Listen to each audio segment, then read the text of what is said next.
ดีค่ะทุกคนคลิปนี้นะคะก็เป็นอะไรไปไม่ได้นอกจากเมคอัพทูตอเรียลของลุคนี้เลยนะคะก็จะเป็นลุคแบบว่า Pink Lemonade แบบ Fresh Summer Look สดใสนะคะสีชมพูอมส้มมีความแบบเปรี้ยวๆนิดๆแต่ก็ยังอมหวานอยู่นะคะถ้าเกิดว่าพร้อมแล้วเนี่ยไปดูกันเลยค่ะก็ตอนนี้ชาก็ลงสกินแคร์อะไรเรียบร้อยแล้วนะคะก็มาเริ่มแต่งหน้ากันเลยแล้วกันเนาะสำหรับตัวแรกที่ชาจะลงนะคะก็คือจะลงเป็นตัวนี้เลยค่ะของ Bobbi Brown นะคะก็จะลงเพื่อให้แบบว่าหน้าเราเนี่ยไบรท์ขึ้นมา1ระดับนะคะ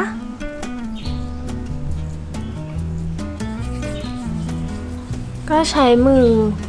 เขี่ยลงไปแบบนี้เลยง่ายๆทาให้ทั่วหน้านะคะ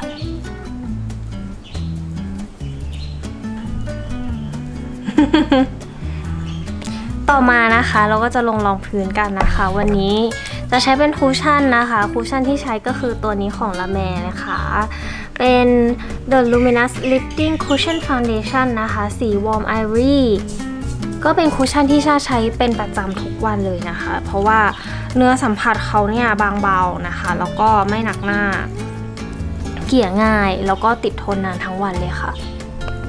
ก็จะเริ่มลงไป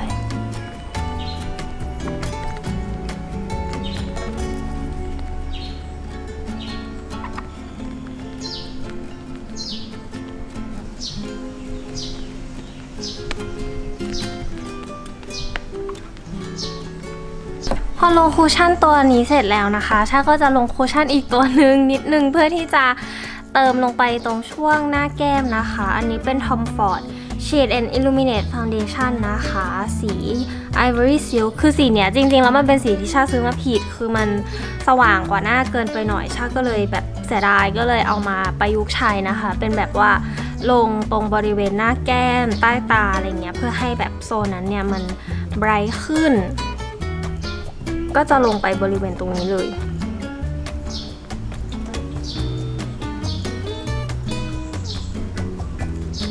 เห็นไหมว่ามันแบบสว่างขึ้นแต่เดี๋ยวเราจะเกลี่ยให้มันแบบไม่ได้สว่างเกินนะประมาณนี้เราก็จะได้เบสหน้าแบบใสๆแล้วค่ะต่อมาชาจะยังไม่เสร็จแป้งนะคะทุกคนจะขอไปเขียนคิ้วก่อนดินสอเขียนคิ้วที่ใช้ช่วงนี้ก็จะใช้เป็นของ Benefit นะคะเป็นตัวที่เป็นหัวแบบหัวดินสอที่เป็นหัวตัดแบบนี้มันจะทำให้เขียนง่ายนะคะแล้วก็เส้นคมชัดนะการเขียนคิ้วของชานะคะคือชาก็จะเริ่มเขียนจากหางคิ้วออกไปก่อนเพราะว่าเป็นส่วนที่มันจะเป็นส่วนที่ชาอยากจะเติมนะคะให้มันเป็นเชฟมากขึ้นแต่ว่าเราก็จะเขียนอิงจากรูปทรงคิ้วธรรมชาติของเราเลยประมาณนี้แล้วเราก็จะใช้แปรงที่มากับตัวดินสอเขียนคิ้วอันนี้นะคะเป็นตัวปัดแล้วก็เกลี่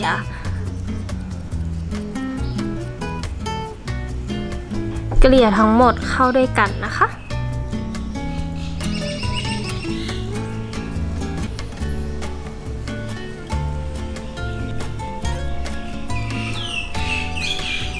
ก็ได้โครงคิ้วมาคร่าวๆแล้วนะคะอีกสเต็ปถัดไปที่ขาดไม่ได้เลยแล้ว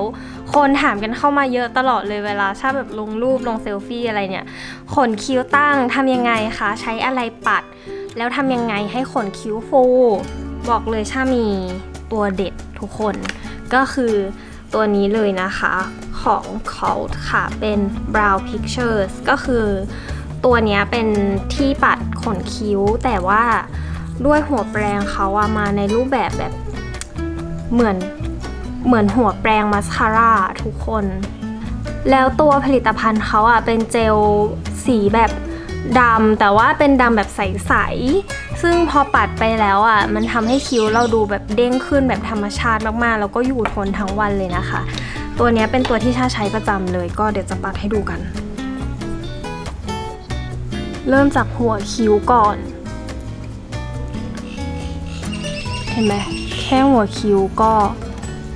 ตั้งแล้วก็ไล่ไปค่ะในขั้นตอนนี้เราก็สามารถปัดเพื่อให้ขนคิ้วเราเนี่ย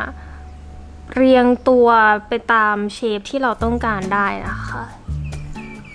อย่างชาจะชอบปัดให้ตรงหัวคิ้วเนี่ยมันตั้งขึ้นส่วนกลางแล้วก็หางเนี่ยก็ไล่ไปตามระดับหางเนี่ยจะตกลงมานิดนึงประมาณนี้หลักๆเราก็จะเน้นหัวคิ้วเนาะให้หัวคิ้วมันตั้งฟูๆ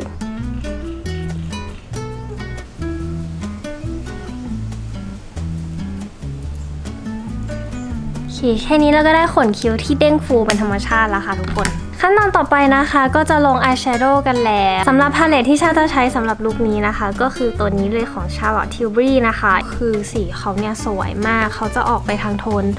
สีชมพูแล้วก็ชิมเมอร์โอเคค่ะชาก็จะเริ่มจากสีแมตต์สีนี้ก่อนเลยนะคะก็คือสี Smoke Amber นะคะอันนี้ใช้แปรงแบบหัวไม่ใหญ่มากอันนี้นะคะแล้วก็ลงไปบริเวณหางตาแบบนี้แล้วก็ค่อยๆเกลี่ยให้เขาแบบฟุ้งเข้ามา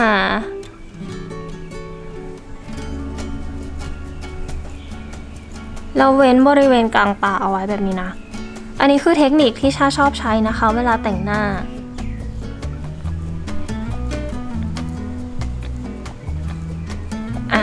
เว้นเอาไว้ก่อนนะเดี๋ยวเราจะใส่ลงสีชิมเมอร์ลงไปตรงกลางแต่ว่าตอนนี้เดี๋ยวลงสีเดิมนะคะลงไปที่ใต้ตาเลยค่ะใต้ตาชาก็จะลงไปถึงหัวตาเลยเพื่อให้มันแบบมีความดอลลี่อายเอฟเฟกต์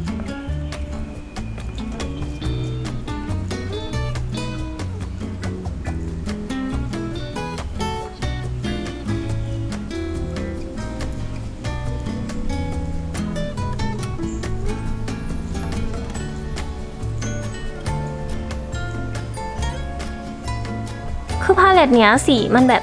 มันสวยมากเลยนะคือมันไม่ได้ชมพูแบบชมพูแต่มันยังออกชมพูอมส้มอมพีชเล็กๆซึ่งเชื่อว่าแบบมันเหมาะกับซัมเมอร์ลุคแบบนี้มากๆคือมันได้ความสดใสความแบบ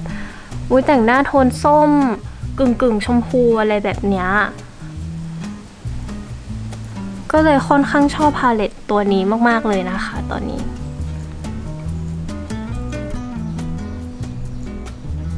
โอเคพอเราลงสีแมตต์เสร็จแล้วนะคะก็จะมาลงสีชิมเมอร์ต่อเลยก็คือสีนี้นะคะ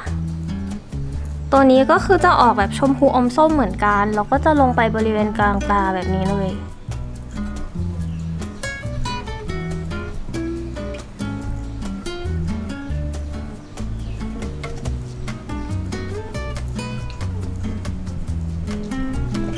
สีชิมเมอร์สีเดิมนะคะสีอันนี้ลงบริเวณหัวตาด้านล่าง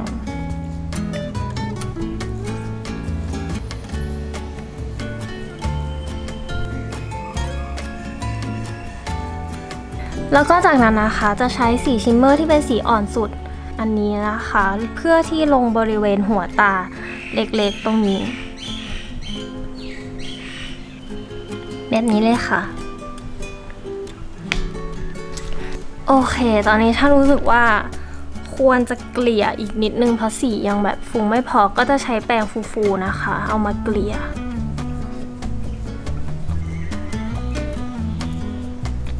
ต่อมานะคะก็จะมาเขียนไลเนอร์นิดนึงวันนี้ก็จะใช้ไลเนอร์แบบฝุ่นนะก็คือใช้สีเข้มที่อยู่ในพาเลตอันนี้นะคะเป็นแบบสีน้ำตาลเข้มๆกับแปรงที่เป็นแปรงหัวตัดแบบนี้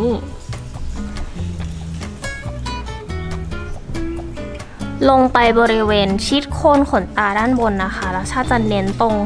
หางตาเพื่อวิงมันออกไป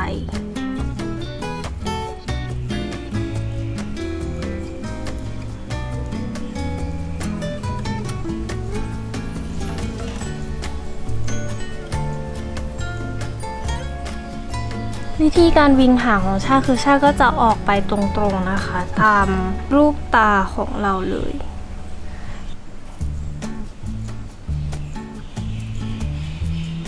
ต่อมาเราจะมา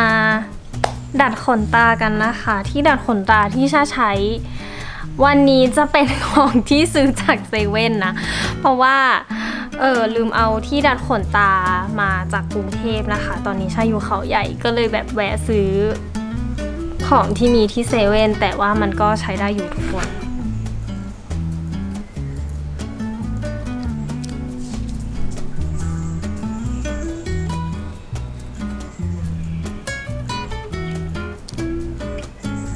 คนที่ดัดเซเว่นมันก็แบบปังอยู่นะ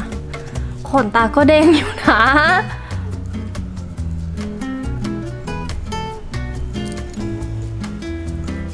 โอเคดัดขนตาเรียบร้อยแล้วนะคะ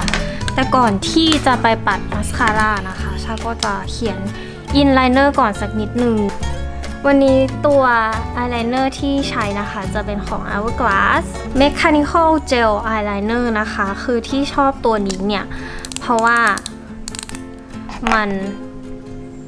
หัวมันเล็กมากๆแล้วเขียนง่ายติดทนแล้วก็ไม่เลอะนะคะเขียนไปบริเวณอินไลเนอร์ด้านในแบบนี้เลยมันก็จะทำให้ตาของเราเนี่ยมันเส้นโคนขนตามันชัดขึ้นคมขึ้นนะแล้วชาก็จะเอามาเขียนไลเนอร์หางให้มันคมขึ้นอีกนิดนึงด้วยแบบนี้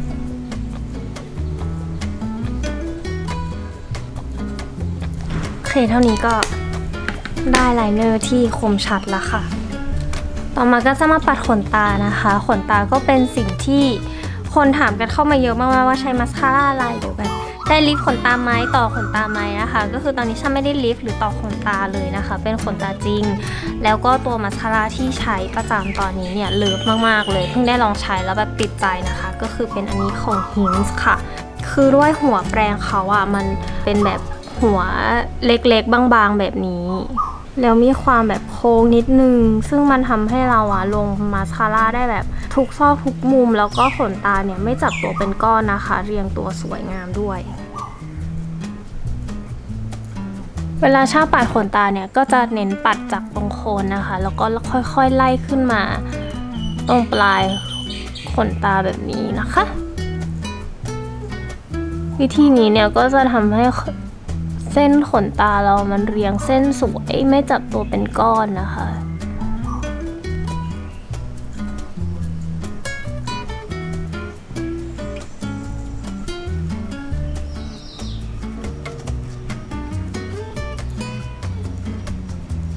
แค่นี้ก็เสร็จแล้วค่ะสำหรับตาของเราก็ไปต่อกันที่ส่วนอื่นของใบหน้าเลยพาเลตคอนทัวร์ที่ใช้วันนี้เป็นของ Intude Contour Powder นะคะเบอร์ 2เขาก็จะมาในแบบ2เฉดแบบนี้มีเฉดอ่อนกับเฉดเข้มสิ่งที่ชาทำก็คือผสม2 สี แบบนี้แล้วก็เฉดกรอบหน้าไปเลยค่ะ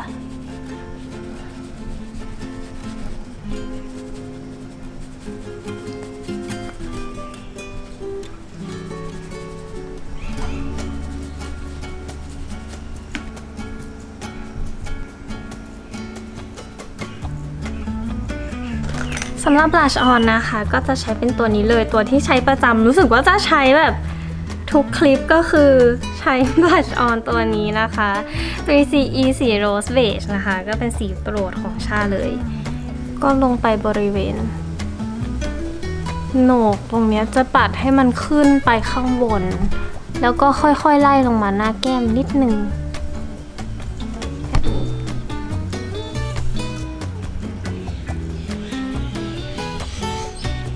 แล้วก็นิดนึงนะคะตรงจมูก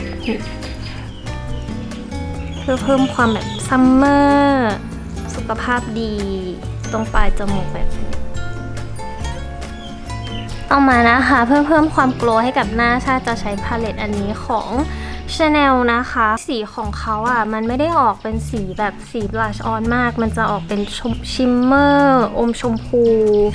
ซึ่งเวลาเอามาปัดทั่วหน้าเนี่ยมันสวยมากทำให้หน้าแบบค่อนข้างโกลว์ได้ดีชาก็จะใช้กับแปรงใหญ่ๆแบบนี้เลยนะแล้วก็ลงไป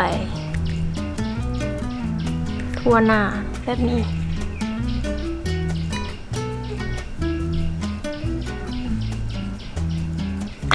หน้าก็แบบเริ่มโกลว์ขึ้นแล้วแต่ยังไม่พอใจนะคะเราก็จะลงไฮไลท์อีกสักนิดนึงเป็นพาเลตอันนี้ของ 3CE นะคะเขาจะมากับ3สีแบบนี้ชาจะใช้สีตรงกลางนะแต่แค่แบบนิดเดียว นิดเดียวมากๆนะคะแล้วก็ลงไปบริเวณตามจุดที่ต้องการต่างๆนะคะเช่นโหนกแก้มตรงนี้ก็จะลงเป็นพอยต์ไปนะคะจมูกก็ลงปลายจมูกตรงนี้แล้วก็ตรงหัวนิดนึง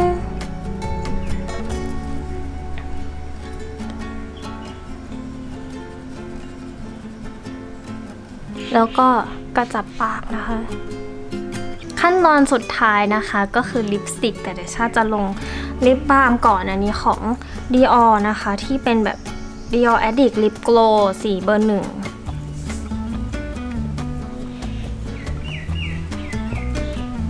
จะลงพรานปากไว้ก่อนสักนิดหนึ่งก่อนที่จะลงลิปสติกนะเพราะว่าวันนี้เราจะลงลิปสติกแบบที่เป็นเนื้อแมตต์นะคะมันจะได้ลงแล้วแบบเกลี่ยง่ายสำหรับลิปที่จะใช้วันนี้นะคะก็คือเป็นตัวนี้เลยของ 3CE นะคะสี Fairy Cake ก็คือมันจะเป็นรุ่นที่เป็นแบบลิปจิ้มจุ่มแบบนี้เป็นเนื้อแมตต์เลยนะคะทุกคนเป็นสีชมพูแบบออกตุ่นๆซึ่งสวยมากแล้วก็ติดทนนานมากๆกินข้าวแบบยังไม่หลุดเลยอะเห็นไหมสีชัดมาก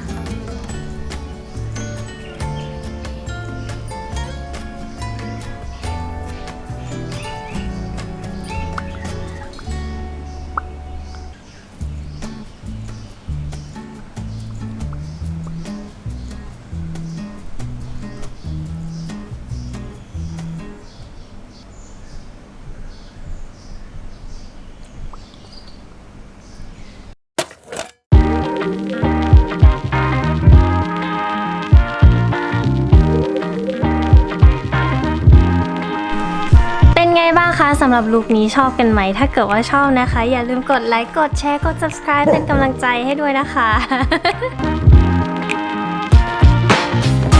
ก็สำหรับลุคนี้นะคะเป็นลุคแบบว่า summer fresh แบบเผยผิว